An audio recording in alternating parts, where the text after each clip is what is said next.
Bonsoir à tous et bienvenue dans ce journal. Tout de suite les titres de ce jeudi 14 janvier. Les secours commencent à arriver en Haïti, mais les accès sont encore très difficiles dans la capitale Port-au-Prince. Sur place, la désolation est totale. Reportage dans ce journal sur la communauté haïtienne de Paris et sur l'aide de la France. Nicole Gage, présidente de la Fondation des Casques Rouges, est notre invitée ce soir. Nous parlerons avec elle de l'organisation des secours et de l'aide internationale d'urgence. Bilan, perspective et franc-parler. Le Premier ministre a présenté ses vœux ce matin au programme l'économie française, la burqa, mais aussi la situation politique de François Fillon lui-même. Et puis, loi ou pas, la question du voile intégral est loin d'être transparente. Jean-François Copé, François Fillon et Nicolas Sarkozy, en passant par la mission d'information. Dans ce journal, nous démêlons pour vous les fils de ces multiples déclarations. Les dégâts sont immenses et tout reste à faire. À Port-au-Prince, les victimes du séisme attendent l'arrivée des secours. 3 avions français sont partis hier soir. La communauté internationale continue à se mobiliser. Envoi de matériel humanitaire et appel aux dons. Sur le nombre de morts, les bilans sont encore approximatifs. Près de 100 000 selon les autorités, 50 000 selon la Croix-Rouge haïtienne. D'ores et déjà, 2 Français ont été identifiés parmi les victimes. En France, l'angoisse, vous vous en doutez, est très forte au sein de la communauté haïtienne. Au consulat d'Haïti, beaucoup de demandes de passeports pour aider et rejoindre les familles sur place. Mais en revanche, très peu d'informations. Johan Rolla et Jérémy Hartmann. Sur les écrans du consulat, les images du drame en temps réel. La salle est restée ouverte une grande partie de la nuit pour accueillir les Haïtiens sans nouvelles de leurs proches. J'ai mes enfants, j'ai mon père, j'ai ma mère, j'ai mon frère, tout et tout. J'ai ma tante et mon oncle au pays. D'après moi, ils sont, je sais pas, je peux pas vous dire, ils sont tous morts. Mais on ne sait pas quoi dire, on ne sait pas quoi faire. Là, on est resté immobile, on attend. Et parfois, les nouvelles ne sont pas bonnes. Accueillir, consoler, une tâche difficile pour les employés, eux-mêmes durement touchés par le séisme. Certains membres, certains employés qui ont perdu des membres de leur famille et d'autres qui sont en attente de nouvelles en provenance d'Haïti. Donc c'est extrêmement difficile au consulat. Au guichet, nombreux sont ceux qui dans l'urgence sont venus renouveler leur passeport dans l'espoir de partir le plus vite possible pour prêter main forte. J'aurais pu aider ne serait-ce que pour traduire et je suis aussi très motivée parce que Haïti c'est mon pays, je suis très motivée aussi pour aider autrement. Donc là je suis venue pour avoir tous les renseignements nécessaires et pour renouveler mon passeport. À l'ambassade aujourd'hui, le drapeau du pays est resté en berne. Une cellule de crise a été créée pour recueillir les dons et acheminer les aides les plus urgentes vers Port-au-Prince. Nicole Gage, bonsoir. Bonsoir. Vous êtes ancienne secrétaire d'État aux droits des victimes et présidente de la Fondation des Casques Rouges, fondation que vous avez créée il y a une petite dizaine d'années pour répondre aux besoins urgents des catastrophes humanitaires. Comment une fondation comme la vôtre peut intervenir comme c'est le cas pour la catastrophe d'Haïti en ce moment? La Fondation Casques Rouges a 2 projets.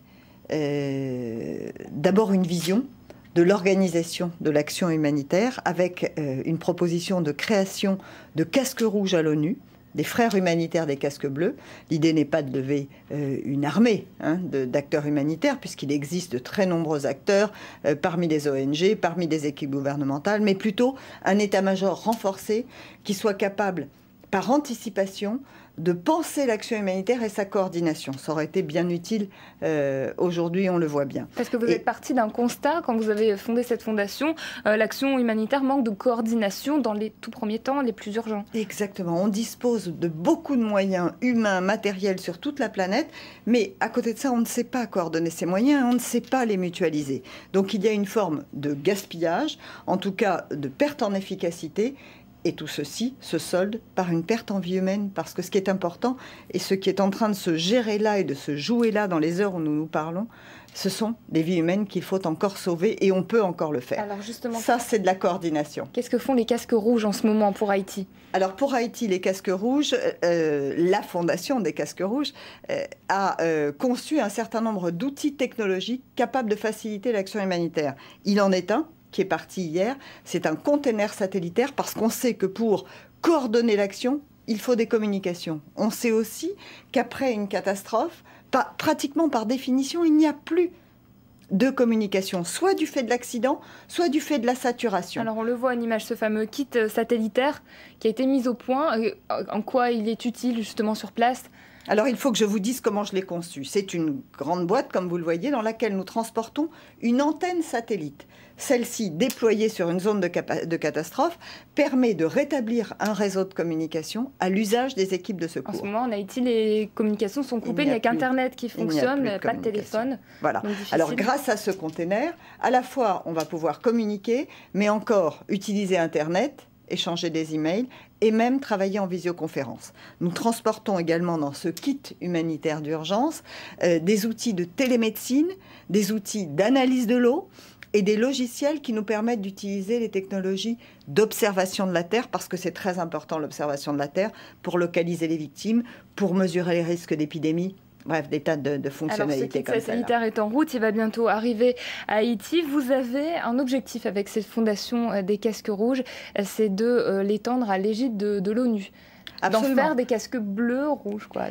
C'est de faire des frères humanitaires des casques bleus, qui seraient les casques rouges. Et effectivement, nous travaillons très, très activement sur cette proposition, sachant qu'après le tsunami, le président de la République de l'époque, Jacques Chirac, avait déjà retenu cette proposition, l'avait faite à Kofi Annan, qui en avait accepté le principe.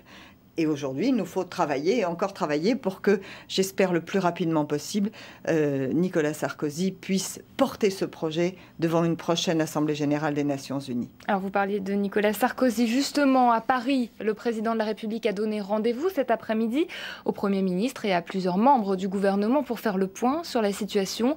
Bernard Kouchner, Roselyne Bachelot et Christine Lagarde notamment étaient présents pour cette réunion à l'Élysée.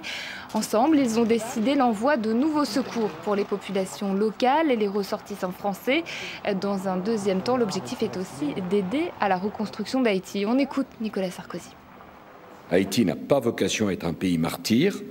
Cette nouvelle tragédie peut être la dernière si la communauté internationale se mobilise pour aider ce pays. J'ai proposé au président Obama, avec qui j'aurai l'occasion de m'entretenir dans les heures qui viennent, que les États-Unis, le Brésil, le Canada et d'autres encore prennent l'initiative de convoquer une grande conférence pour la reconstruction et le développement en Haïti.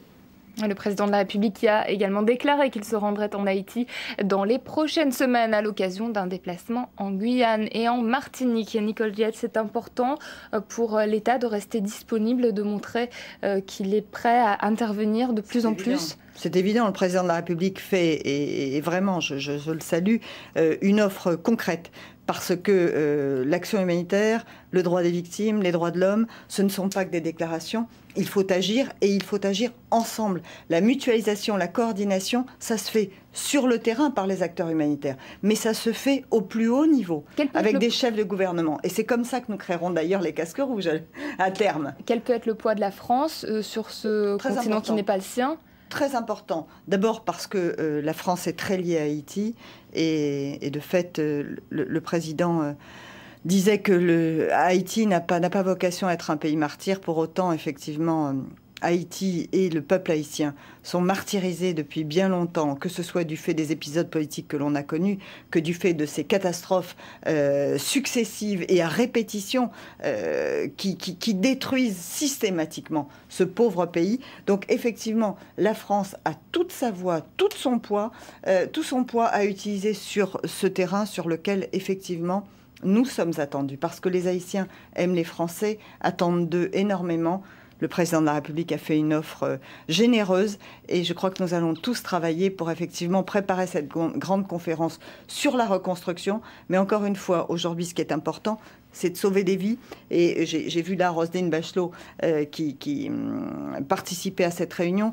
Je veux aussi vous dire que sur le plan des outils dont nous parlions tout à l'heure, nous avons un container complètement médicalisé qui fonctionne actuellement au SAMU social de Guyane et qui est parti également de Guyane vers Haïti avec une équipe de secours, de médecins et d'infirmières. J'espère qu'eux aussi vont arriver très vite. Donc l'aide continue en direction d'Haïti qui compte sur cette aide internationale. Le pays peut aussi compter sur les dons.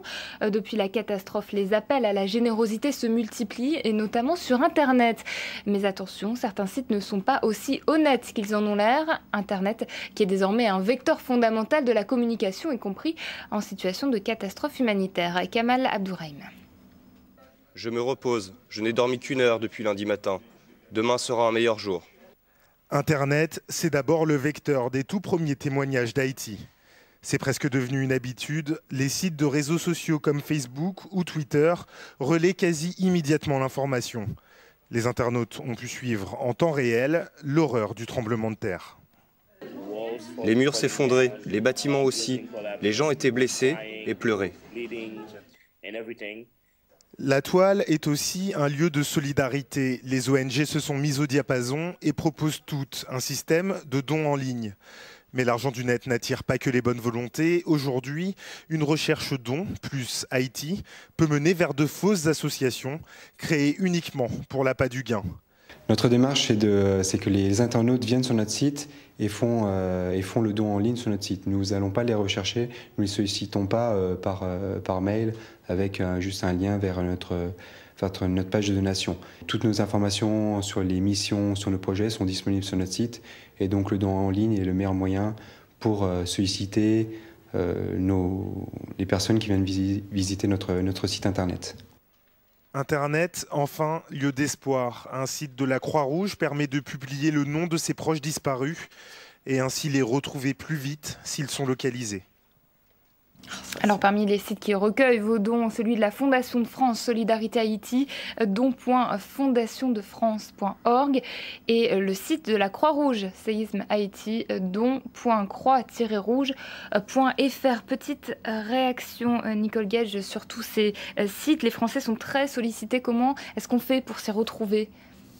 Alors effectivement, ce n'est pas moi qui vais critiquer l'outil Internet, puisque par ailleurs, je crois qu'il est fondamental, y compris pour organiser l'action humanitaire. Pour autant, il faut savoir l'utiliser avec prudence pour ce qui est de cet appel aux dons et à la solidarité. Donc peut-être plutôt éviter de répondre à des sollicitations trop pressantes, entre guillemets, d'associations inconnues.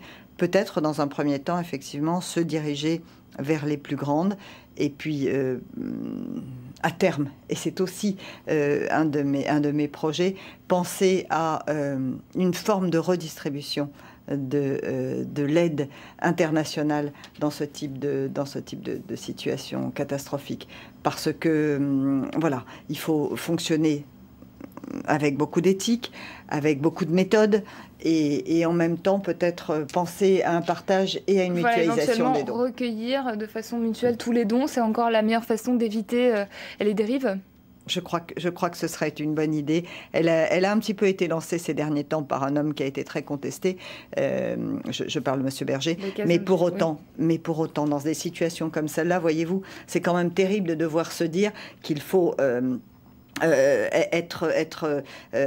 de confiance et être réticent pour faire des dons alors qu'on a tellement besoin de cette solidarité. Si les choses étaient autrement pensées et organisées, ce serait mieux. Mais il n'est pas temps pour moi ce soir de critiquer les méthodes actuelles. Je me dis juste que des situations comme celle-là doivent nous donner beaucoup d'enseignements.